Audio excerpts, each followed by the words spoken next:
pledge allegiance to the flag of the United States of America, to the republic for which it stands, one nation, under God, indivisible, for liberty and justice for all.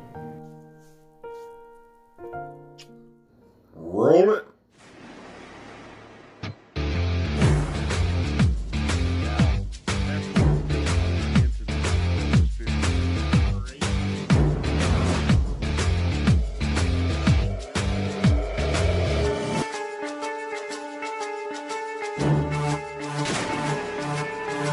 Welcome to The Point.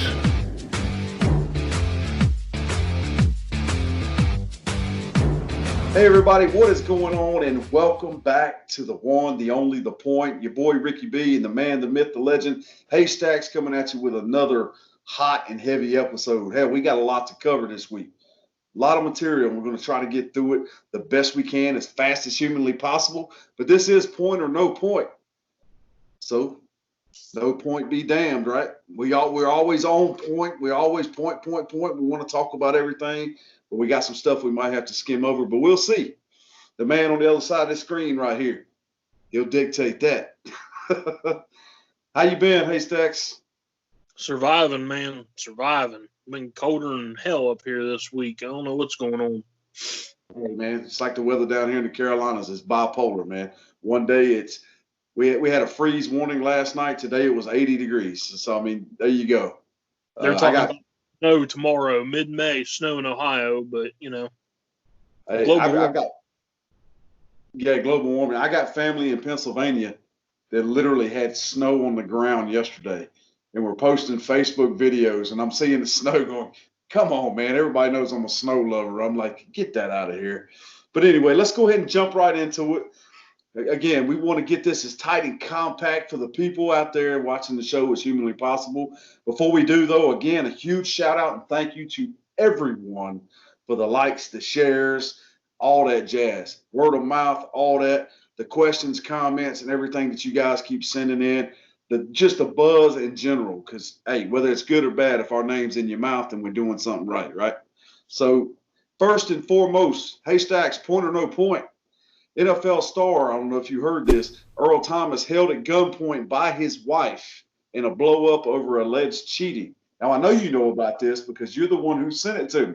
So, point or no point? Let's go point, because this one here has been hilarious with the memes all over the interweb, if anybody has been paying much attention. Yes, it has. So, apparently, NFL star Earl Thomas is lucky to be alive after cops say his wife held a loaded gun less than a foot from his head after she allegedly caught him cheating with another woman. Apparently, when the cops arrived, they say, quote, "We observed that a black female wearing an orange sweater with a knife in her hand, later identified as Nina Thomas, was chasing a shirtless black male, later identified as Earl Thomas, with a pistol in his hand around the vehicle," end quote. I think it's safe to say, and every woman, especially on this Mother's Day edition of The Point, would say, justified. Justified. What's your take on this? Well, from what I've understood, too, to boot, this was his brother and his brother's old lady that he was with. So... How deep does the rabbit hole go? Hey, fellas, if you're married and you say your vows, and I know this ain't going to be a popular opinion for a lot of men out there, okay? But if you're married and you say your vows, if you're miserable, get a divorce, okay? First of all, it's a hell of a lot cheaper and it's better for your health. Yeah. So, not funny, whatever, but moving right along.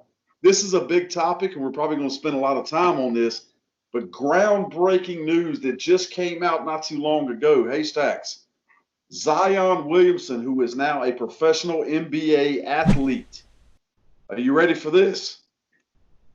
The private school known as Duke University, one of the biggest medical schools alongside UNC, of course, in the country. All right. Zion Williamson, of course, a few years ago was a high school basketball player. He was one of the few that I followed since the time he was a sophomore, because, hell, you had to be living under a rock not to know who the hell the guy was. He verbally commits to UNC. Then all of a sudden, out of nowhere, which, of course, everyone knows I'm a Tar Heel fan, so I was elated. And then, of course, at the last possible second, he commits to Duke. He goes there for 1 year, and now he is a New Orleans Pelican, making God knows how much money off his endorsements and all that other stuff. But Zion Williamson was served a request to admit he received illegal benefits to attend Duke. Rutrow, point or no point? It's going to be a big point on this one, because I have a feeling that this is going to be a subject we're going to cover over probably the next 2 or 3, maybe 4 episodes as details keep emerging. Well, let me read you some information here, because, see, Duke, we all know how it works in the college world, and Duke has long been one of those schools that likes to rub their wins in everyone's faces, that likes to thumb their noses at the rest of the world when it comes, especially Tar Heel fans. But, of course, it's all in good love, man, good faith. You know, the Tobacco Road rivalry is the biggest rivalry in college sports as far as basketball goes, or one of the biggest, if not the biggest. And, of course, you know, Michael Jordan, be it, you know, a Tar Heel, and I can name numerous superstar athlete basketball players that have come out of both of these colleges. But let me read you some details here. Gina Ford, the president of the Florida-based Prime Sports Marketing and former marketing agent for Zion Williamson, has served requests for admissions in the company's lawsuit with Williamson, asking the former Duke Blue Devil star to admit he received, are you ready? Quote, money, benefits, favors, or other things of value, end quote, to attend Duke, according to the Athletics legal analyst Daniel Wallach.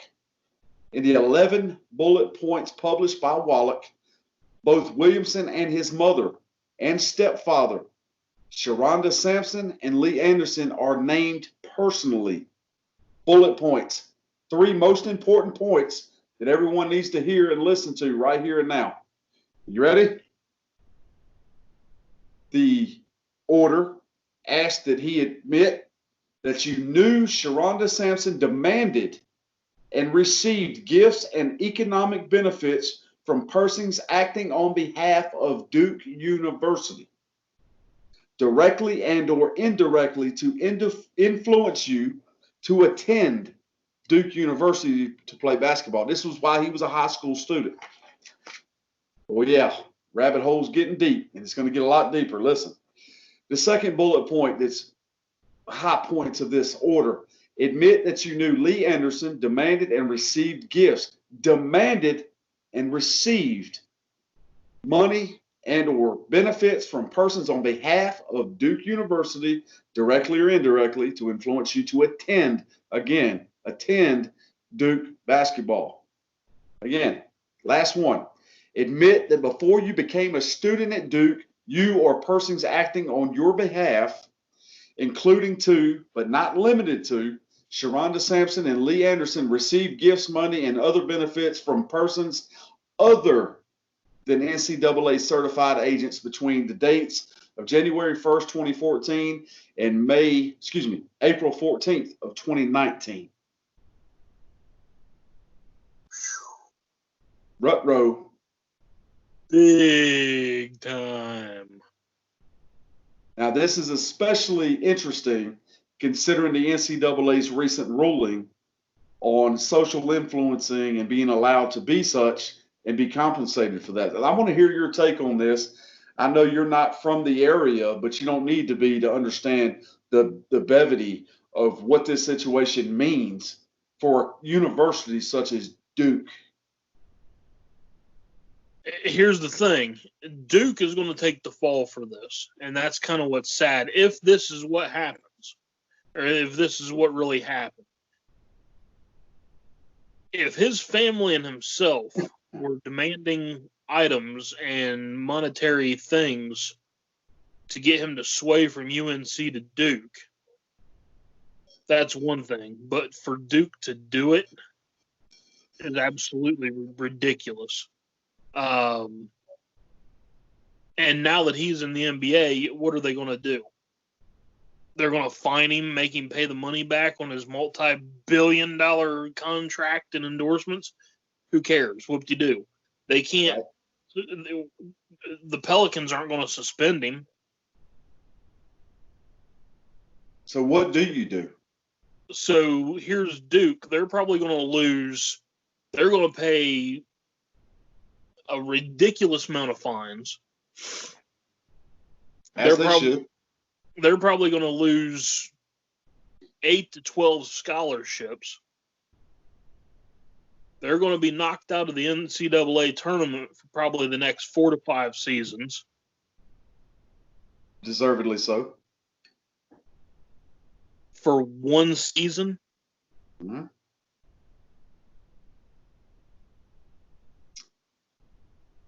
Here's my issue. Here's my question. The NCAA is hell-bent on no college athletes making any money, but yet it's okay for a high school kid to be paid by a university, a private university that claims to be one of the higher echelon as far as ethics, morals, values, and prestige. To stoop to this, now understand something. Because of my background, I know a little bit about how this kind of thing works. In order for these, again, it's innocent until proven guilty, right? Absolutely, 100%. But in order for these charges, quote unquote, to be brought to light, there has to be some kind of meat to these claims. And how many times, Haystacks, how many times over the years have we seen this with high school athletes coming into college programs or college players that are involved in college, whether it be football, basketball, whatever, before they get to the pro level and they're already college athletes? How many times? I mean, hell, there's a great movie, Blue Chips, that was done with Penny Hardaway and Shaquille O'Neal back in the day that lays it out. And although that was fiction, it outlined, again, the brevity of the situation of this exact topic. It's like it's college sports' best kept secret, and it has been for years. Rick Pitino, perfect example. He's one of the latest examples I can think of. Not too long ago. I mean, it was a little bit different of a situation, some of the shady shit he was doing with his athletes. We can go on and on and on and on. There's numerous college organizations that have been caught up in this same thing. My personal belief is, yes, I'm a Tar Heel fan through and through, balls to bones. And do I hate Duke on the basketball court? Absolutely. Absolutely, because I'm a Tar Heel fan. But I give credit where it's due. Coach K is one of the best coaches that will walk the face of this earth. It's a lot like me trying to clown on Tom Brady because you get tired of hearing the Patriots. Do you hate Tom Brady when he's wearing a Patriot uniform? Hell yeah, you're tired of seeing the shit, but you can't deny his ability. It's there. It speaks for itself. But none of that matters. This was a collective effort, and what makes me upset about this situation more than anything is in order for this to happen, Coach K had to have some involvement in it. That is what is disgusting. Now, see, everybody likes to shit all over UNC about how crooked they are and all that. And I said years ago when that happened not too long ago, I said, Duke, there's going to come a time where stuff that Duke's doing behind the scenes that are sweeping under the rug and think that nobody knows, it's going to happen. And it certainly seems it's starting to rain shit on Duke University. Now, we shall see what comes out of this. But what do you think is going to come out of this, if anything? I mean, I know you already spoke to the fines and stuff like that, but yeah, I pretty much laid it out what I believe will probably happen. What I think should happen, if the NCAA really wants to take this serious, I believe that they should strip his 1 year of eligibility to where he cannot go to the NBA. What I think more than anything, and this may hurt some more than others, but if this is the case, any and all classes and credits he's gotten from Duke University should be stripped towards getting his bachelor's degree. And I think he should be made to pay back any and all scholarship money that was paid, as well as, a really hefty fine, whether it hurts him or not. And anything they were involved in as far as statistics, scoring records, anything and all they were involved in needs to be erased. Now, we'll see if any of this is true. Again, you heard my opinion, but we will keep you guys abreast, as they say, as this situation unfolds. No doubt we will most certainly be covering this, just like we do any and other topics that are hot button issues with our society when it comes to sports and sports entertainment. Now, moving on, I don't know if you heard, we talked about Tyson, and we're going to talk about him later. Mike Tyson training to get back into the ring. We talked about why he's doing it. A lot of people are claiming he's just wanting to be relevant again, and he's this, that, and the other. Man, I've seen the training videos. I've seen photos of a year ago to now. His transformation body-wise, physically, mentally, he is back. Iron Mike is back. But he's not the only one. Apparently, Mr. Half-Ear, the guy that Tyson tried to eat, Evander Holyfield announces he's making a boxing comeback too, with the quote-unquote, "I've been training too," point or no point. Point. The champ is back, quote-unquote. Holyfield tells us, "I'd like to announce that I will be making a comeback to the ring. I will be fighting in exhibition matches." That sound familiar? Yeah. Exhibition matches for a great cause. Quote, Holyfield, who hasn't had a sanctioned fight in 9 years, says the goal is to raise money for the hashtag Unite the number 4 Our Fight. Hashtag Unite number 4 Our Fight campaign, which is for emotional development and education. We know what you're thinking. According to this right here, the writer, which I don't have the name here, I do apologize, says, we know what you're thinking. Who is the opponent? Evander's team hasn't announced that yet, but we are all thinking the same thing just as you are. Tyson, listen to me. Tyson, Holyfield 3? Yep. How much money would that fight make? I hate to say it, but Tyson would kill Evander Holyfield right now. A hell of a lot more than the other Tyson Wilder fight. Excuse me. Mike Tyson would probably destroy Evander Holyfield. I don't know. I can't remember how old Mike Tyson is, but I think they said that Holyfield's 54 now. Well, I have not seen Evander's workout videos, okay? You're not built to get punched in the head at 54 years old. No, you're not, especially by Mike Tyson. Especially Tyson. There's a funny video going around, and I'll try to include it right here in this section in the editing phase of this show. But there's a very funny video going around with Mike throwing hands with the padded gloves, and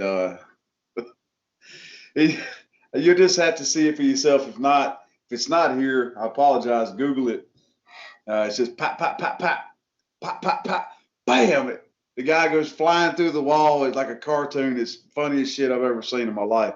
But it's very indicative of just exactly the kind of shape Mike Tyson's in. So is Evander in the same shape?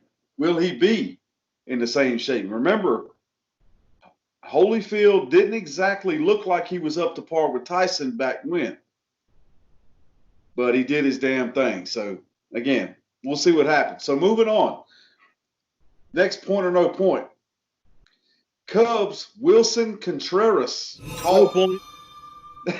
caught liking trans porn on Twitter. Immediately blocks fans and puts account on private. I said no point. The champ has spoken. So we were just talking about Mike Tyson. Mike Tyson again in the news again this week, because of course this is a hot button topic, right? Everybody's talking about Mike Tyson, Iron Mike, getting the gloves back on. We know from feeding pigeons and losing his shit to getting a face tat. Now here he is. He's back. He's back and he's ready to rock and roll. He's made the circuit. He's made the rounds. He's wrote books. But apparently Mike Tyson was offered $1 million, man. $1 million to fight rugby stars in Australia, and apparently bare-knuckle on top of that. Point or no point? We can go point on that one. That one's going to be pretty quick. I mean, anybody that wants to fight Mike Tyson bare knuckles, you're an idiot. Right. Now, I may be misquoting that. From what I understand, it was bare knuckle. Now, here's what I read. Australian boxing matchmaker Brian Amatruda says he's already reached out to Tyson's camp with the offer and sees pro rugby players turned boxers Barry Hall and Paul Galen and Sonny Bill Williams as potential opponents. Quote, he might be 53 years old, but he's still a huge name, end quote. Amatruda told the Daily Mail this week, and any of those blokes, Hall, Galen, or Sonny Bill, would jump at the chance to get into the ring with him. Apparently, they don't know who the hell Mike Tyson is. Now, let me tell you something. Rugby is a rough sport. Yes, it is. But rugby is not standing there getting punched in the freaking face by Mike Tyson. In rugby, you're getting tackled with little more than regular clothes on. I get it. Okay, I get it. Y'all some bad MFers. All right, y'all some bad son of bitches. I don't watch the sport because I wasn't raised on it. To me, I can't get into it. It's kind of like watching ice hockey. I said it. Or golf. I said it. Or tennis. I said it. But still, that being said, The Undertaker in the sports entertainment world, he's a bad MFer too. But he ain't going to climb in the ring with Mike Tyson. Just saying. So, do you think he takes the deal, Haystacks? Knowing Mike Tyson, I can see him doing it. Hey, it's $1 million. He's made his money. I'm not sure what his net worth is, but $1 million? Yeah. I can see him taking it. I mean, I said on here, I believe I said it last week. I would take a punch in the face from Mike Tyson with 12, 13, 14-ounce glove where there's some cushion. I would not, for any amount of money on God's green earth, let Mike Tyson punch me in the cranium bare knuckles. No, sir. No, sir. I wouldn't let him hit me with a glove. Flat or skull. I've seen the concussion, not a concussion. I've seen the concussion of a human being's head being hit by Mike Tyson. His center of gravity and power and those short jabs, because he don't short jab, he goes through. And even at his age, there's no way in hell I would take even a 2-inch punch from Mike Tyson to the face. There ain't no way in hell. I don't care. Unless he's wearing the Goodyear blimp on his fist, I'm out. But we'll see what happens, right? Last topic we'll cover before we take a quick break, because we got a lot of material to cover. Apparently, the 5-star recruit, running back Will Shipley, committed to Clemson over Notre Dame. Point or no point?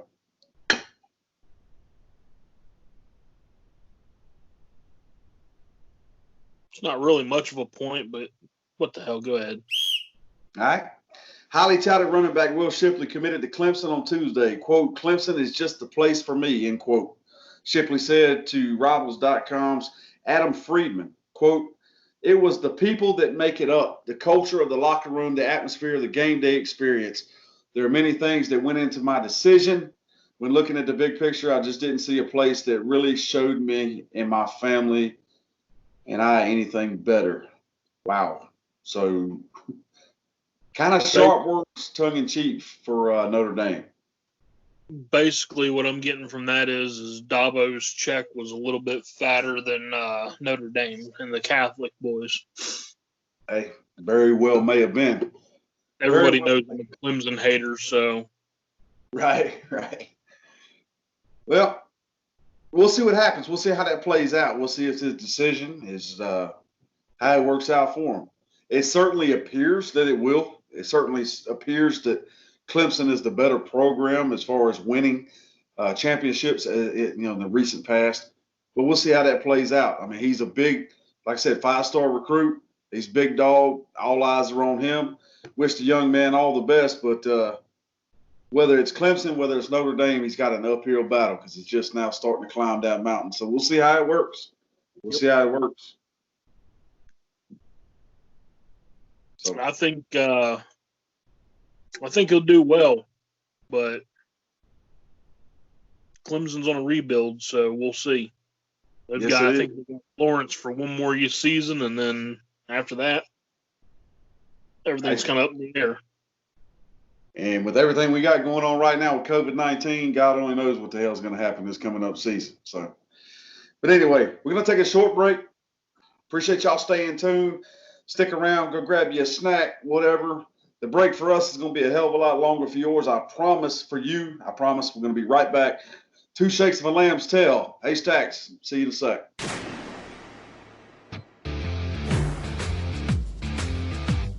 Join us next week for another action-packed episode of The Point.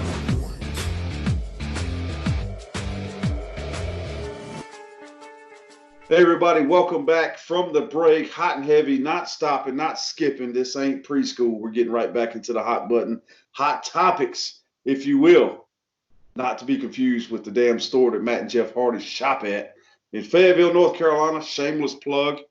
But anyway, Nick Saban says he advised Jalen Hurts to pick Oklahoma over Miami and Maryland. Point or no point? Point. We all know you are the college football guy, the guru here. So, Haystacks, take the floor. Take it away. Basically, from what I understood from this whole situation is when Tua was announced that he was going to win this, or that he won the starting position. Jalen was going to transfer. Saban knew it. Jalen was leaning towards both Miami and Maryland because former coaches of Alabama were current coaches at those schools. The conversation that Saban had is, that's fine, but where are you going to go that's going to give you the better opportunity? Who's got the best players to surround you with?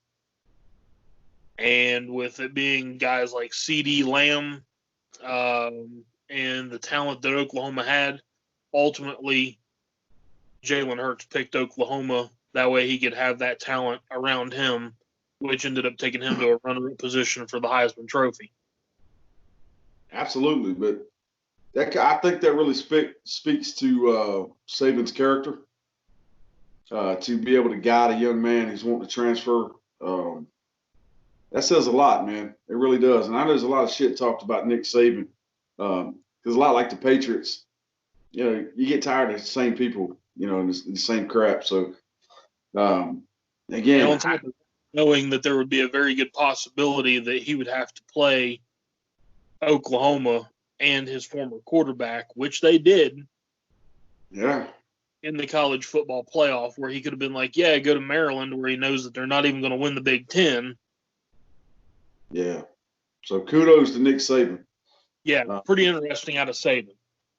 Absolutely. So moving right along, this is a fairly big story. No, this isn't a fairly big story. This is a huge story.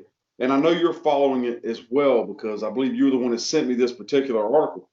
Ohio State University will pay out $41 million. Let me repeat that. Ohio State University will pay out $41 million to 162 men who say they were sexually abused by a long-term team doctor of Ohio State University. Point or no point? Point. Damn right, it's a point. So, an independent investigation last year, and you may have heard about this before again, and it's been kind of, low key, because ain't really a whole lot been said about it until now, after, this latest deal. But an independent investigation last year found that OSU team doctor Richard Strauss had sexually abused. Are you ready for this? Sexually abused at least 177 male students between 1979 and 1997. The investigation went on to also determine that university personnel were aware of the accusations and did not act.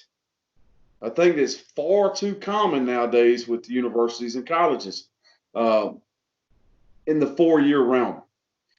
Claims against Strauss involved athletes from at least 16 different sports, in addition to his time working at the Student Health Center and his off-campus clinic. Let me get your take on this, man. I'm a bit biased because everybody knows that I'm a huge Ohio State hater. But from 77 to 96, I mean, you're going clear back into, if I'm not mistaken, you're going clear back into the Woody Hayes era, clear up to right around the Earl Bruce era. I want to give how old I am, but this dates back to before I was born. Yeah, way before I was born. This is 8 years before I was even thought of. Hey. You saying I'm older than you? Everybody's older than me, man. I'm just a pup. Sorry, go ahead.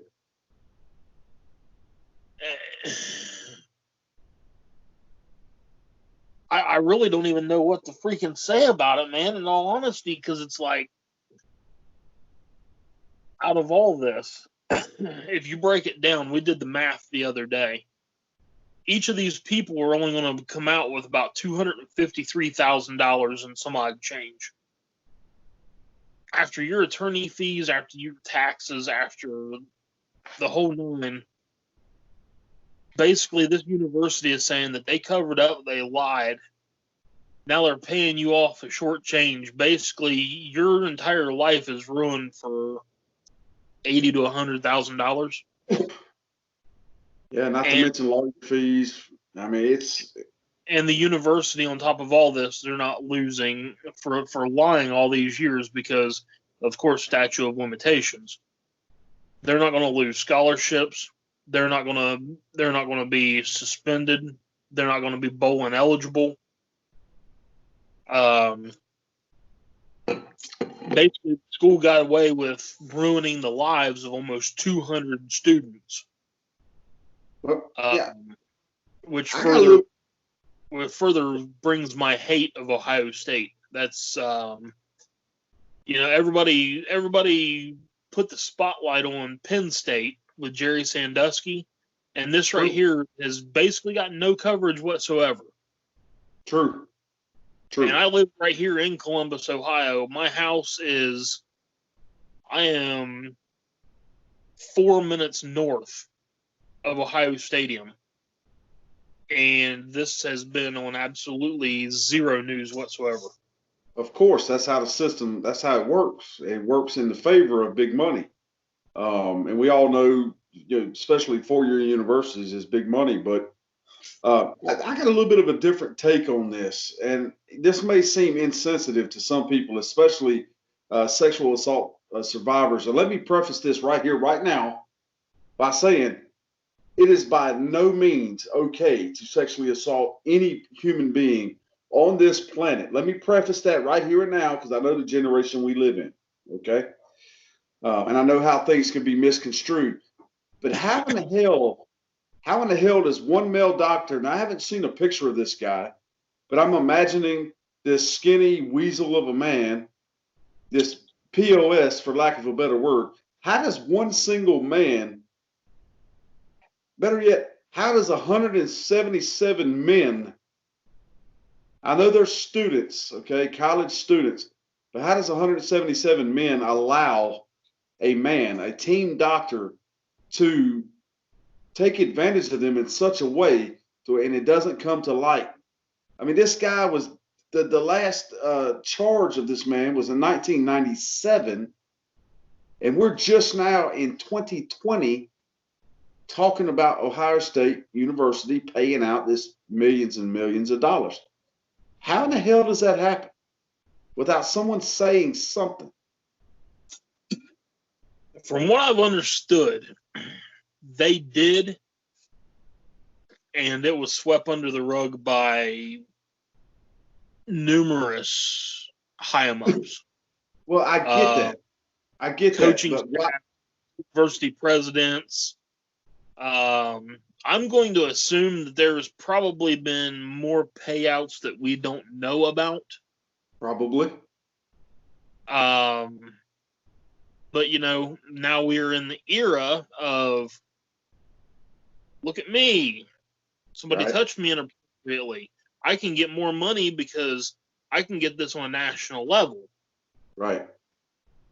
So you know, what $20,000 got them 30 years ago, now just got them $100,000. And probably when it's all said and done, they're going to have a big documentary that they're all going to make millions off of. Yeah. Just for having their likeness used. I don't know about you, Scotty. Haystacks. I don't know about you. But if I am sexually assaulted in any way by another man, as a human being, whether I am a young adult or full-blown adult, most times in college, you know, you're 17, 18 in North Carolina anyway is considered an adult. Hell, now it's 16. I'm sorry, it's not. It's been changed. 18 flat. But nonetheless, if a man sexually assaults me in any way, shape, or form, and I go to the quote unquote administration of the college and they say, we'll look into it. No, I'll be damned, because first of all, he's going to have some dislocated joints before I go talk to administration. And if they sweep it under the rug, you can bet your ass, if they don't direct campus police to handle that situation, I'm going some damn where else. And let me put it to you like this, as a father. Now, I know I have a daughter, but say I had a son, and my son's in college, and my son comes home and says the team doctor did this and did that. You're going to tell me that 177 male students between 1979 and 1997 didn't say nothing to nobody else? That's bullshit. There's a whole lot of people involved in this that could have pushed the issue a hell of a lot harder. And it sounds to me like exactly what you just said. Again, not taking away from sexual assault survivors. Right is right, wrong is wrong. There is no gray area here.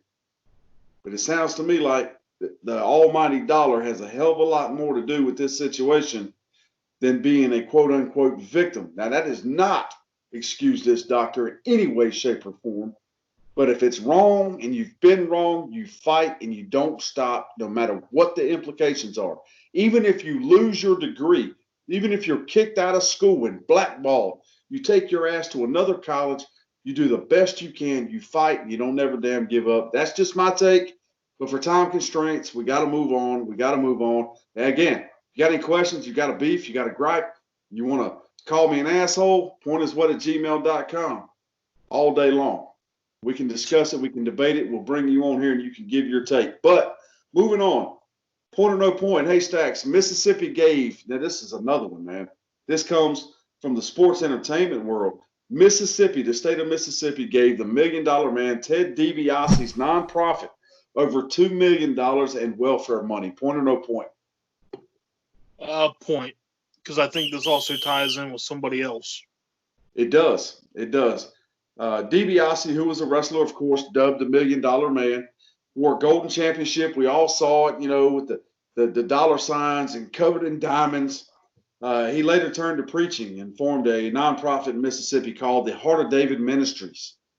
Heart of David Ministries had relatively meager funds, and that is, of course, until DiBiase's son was hired as deputy administrator at the Mississippi Department of Health and Human Services in early 2017.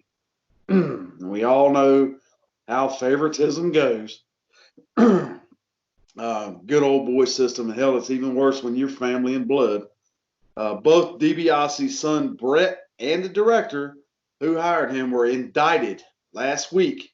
This has been an ongoing issue, but they've finally been indicted as part of a massive alleged embezzlement scheme that also involved welfare money. Have you seen WWE's Where Are They Now? Yes.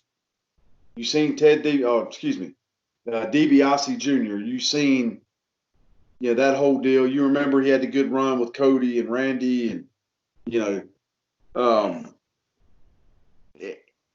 this breaks my heart.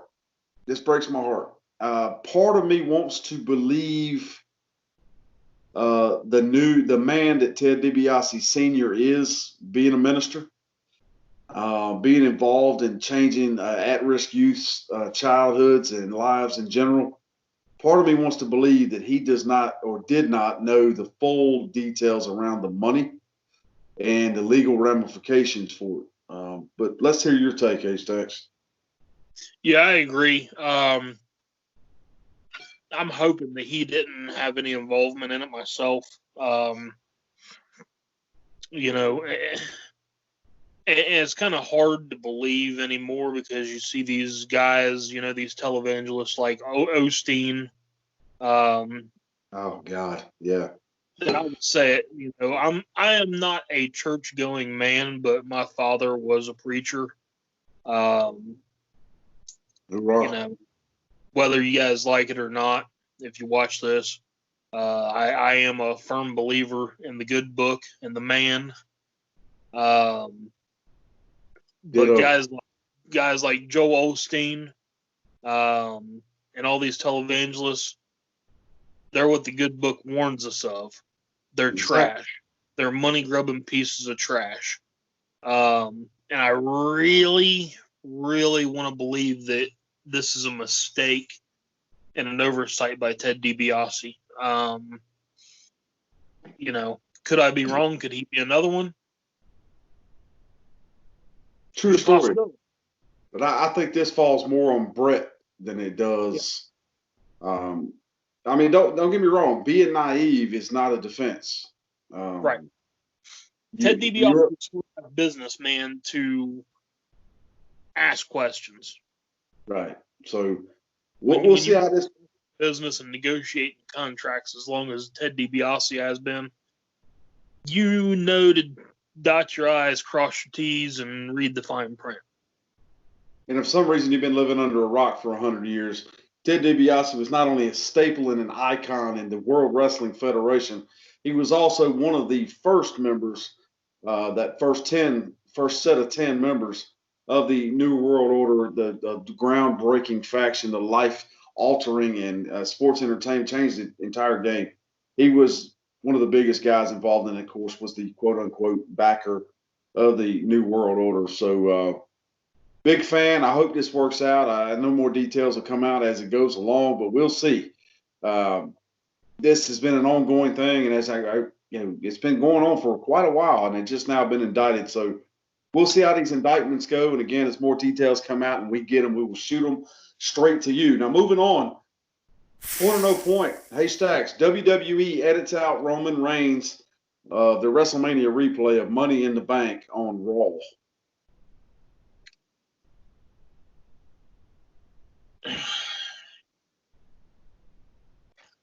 I want to say point, but honestly, until we get more details, I don't think there's a point quite yet. Now, I was going to say, you say it or I'll say it. No point whatsoever. It's business. It's business. It's business. Why bring it up if you don't have to? It's one of those things. He's off of television right now. He's taking a much-needed break. The man's been battling leukemia his whole life, which is a blood cancer. If he didn't want to be there because of COVID-19, good for Joe.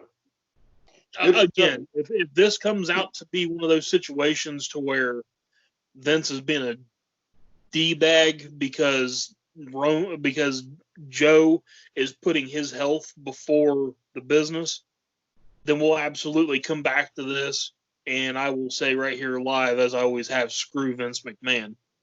Absolutely. But if it's one of those things to where they're omitting him to when all this blows over, to where he's a surprise at a huge storyline, then we can sit here and say, hey, we're not going to bash anybody. Nobody can come back at us at thepointiswhat.com and say, hey, you guys bashed Vince McMahon and it was a big storyline. No point.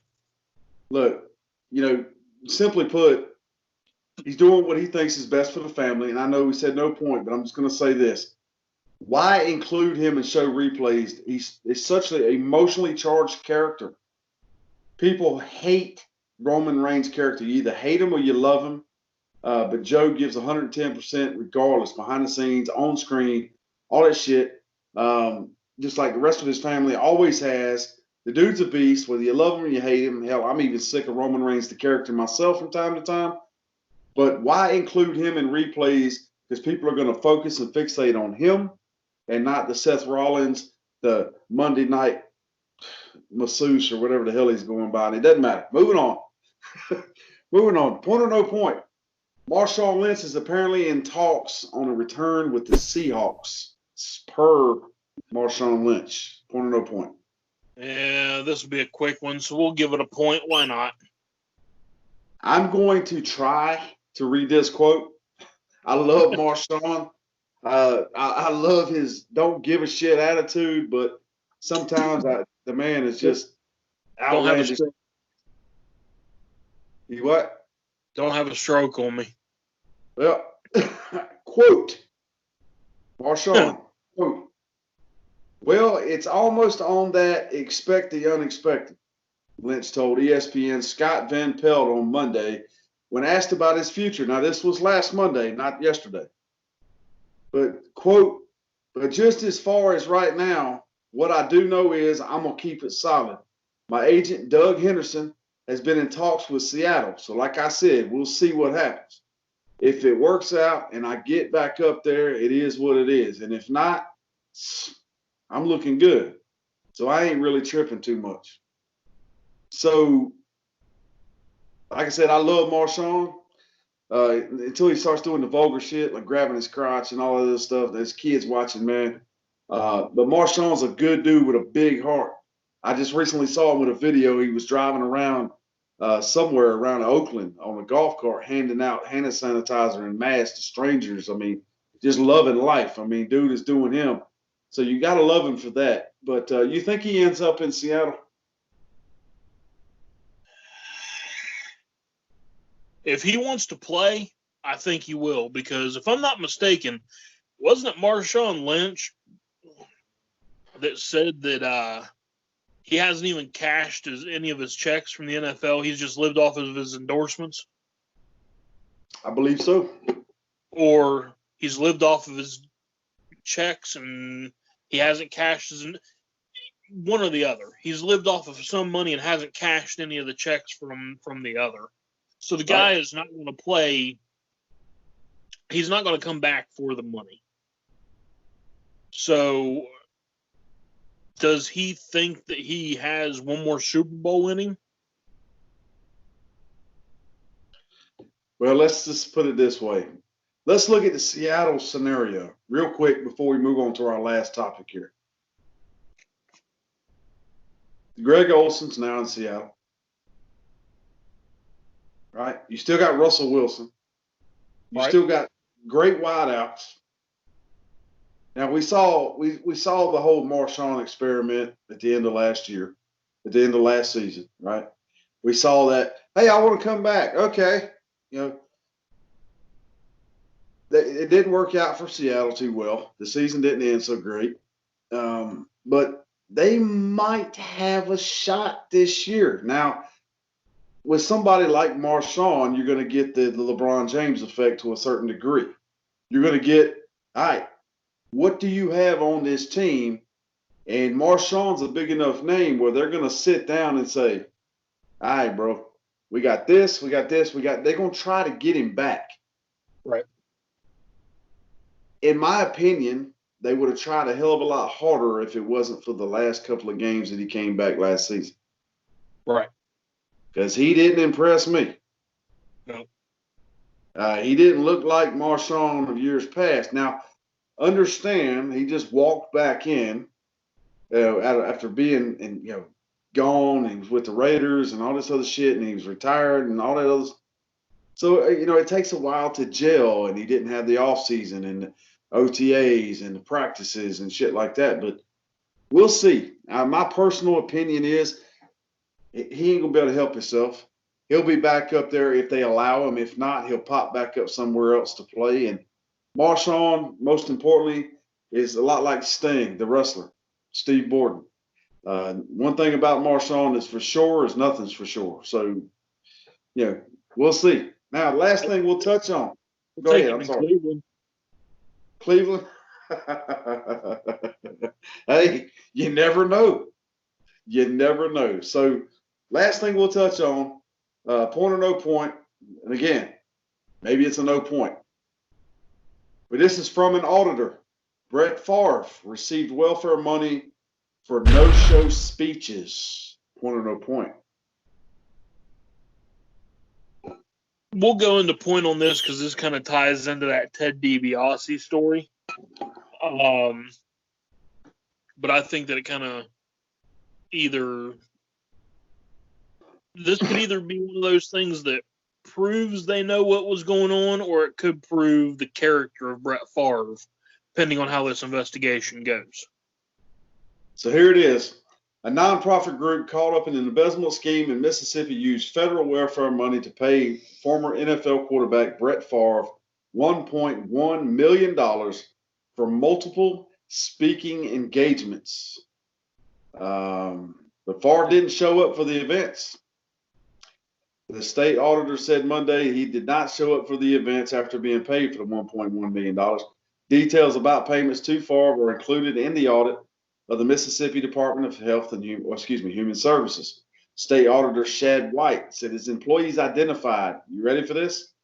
$94 million in questionable spending by the agency, including payments for sports activities with no clear connection to helping needy people in one of the poorest states in the U.S.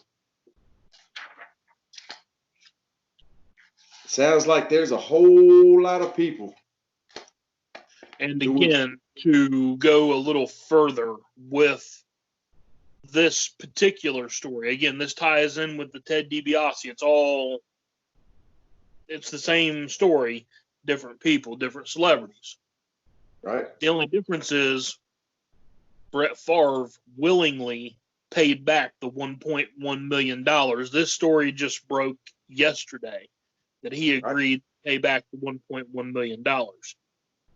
So is that an admission of guilt that he knew that he was ripping people off? Or is that showing the character of Brett Favre that his agent made a boo-boo and he's making it right? Well, I guess the argument can be made on both sides of that coin. My personal opinion on what I know about Brett Favre, which, I mean, it's not like we're dating each other for God's sakes, but knowing what I know Brett Favre and reading and digging into his, he's been in some issues before and backgrounds and some shady shit before that. And I say shady, but it's situations that most of us would be in at some point. Most of Americans would be in at some point in time in their life. It's not anything over the top. People have to understand when it comes to celebrities, even like the Zion Williamson incident that's going on right now that's being investigated with Duke University that we touched on in the first half of the show very early on. There's a lot of people around these guys and girls that are handlers. And I could go into 100,000 different cases and I won't because we're pressed for time. We're running real short on time here. But who's to say, and we don't know all the details. We don't have all the details, just like the Zion case. We don't have all the details in front of us. So far be it for us to pass judgment. But who's to say one of his managers or one of his agents didn't make this deal with full intention of him doing these speeches and then realize something was going on? The checks were cashed, but the funds weren't spent. Because Brett Favre's not hurting for money. You know what I'm saying? So absolutely. The argument can be made that as soon as he found out this was going on and he saw paperwork backing up that his account or one of his accounts was credited with this money, he shot it right back. And probably fired any and all people working for him that had anything to do with it. Right. And that was the thing with the whole Brett Favre situation and all this, was the story broke, and 3 days later, it was announced that he paid the money back. I mean, it was bang, bang. Yeah. There was no hesitation, no nothing. There was no defense. There was no statement. The only statement made was Brett Favre paid back the $1.1 million, period. As far as guilt goes, that's up to the Mississippi State Department of Investigations and the local authorities there involved in the case, and state agencies and county agencies. That as far as guilt goes, hey, if he's guilty, he deserves the same thing anybody else would. Absolutely. But that remains to be seen. We will see. Again, another hot button issue tied in again with the DiBiase situation. And we will be definitely keeping tabs on this and bringing you the latest and greatest on all this stuff, whether good, bad, ugly, or indifferent, no doubt. So it's time to jump off here. It's time for the end of another great damn episode. Hope y'all enjoyed it, but it's time for us to pop off. It's time for me to fall back, and it's time for the man, the myth, the legend, Haystacks, to drop the point on that ass. So, Haystacks, the floor is yours. I'm getting the hell out of here. Everybody, we love you. Pointiswhat@gmail.com. Hit us up on Twitter. We now have a brand spanky, new, shiny, beautiful Facebook page. Make sure you come check us out. The point, as always, we ain't going nowhere quick. Always, right here. Nobody else in the world has your back. The damn point does. Myself and Haystacks. Until next time, stay tuned. The point's coming up. Haystacks, love you. Floor is yours. Ladies and gentlemen, as you just seen, another weekend, a whole lot of information covered. The point of this week is the point that it's always been, that no matter what, we will guarantee we will do our absolute best to be here. Whether it's news that's not even being covered in the sports world, by Sports Center, by anybody. If there's news to be shared, and it's relatable, and you guys keep coming in, and you keep tuning in, you can bet your ass we're going to keep bringing it. As always, if there's anything that we missed, there's anything that you want us to cover, any comments, questions, concerns, complaints, hit us up. The point is what? @gmail.com. And as always, we'll see you next week.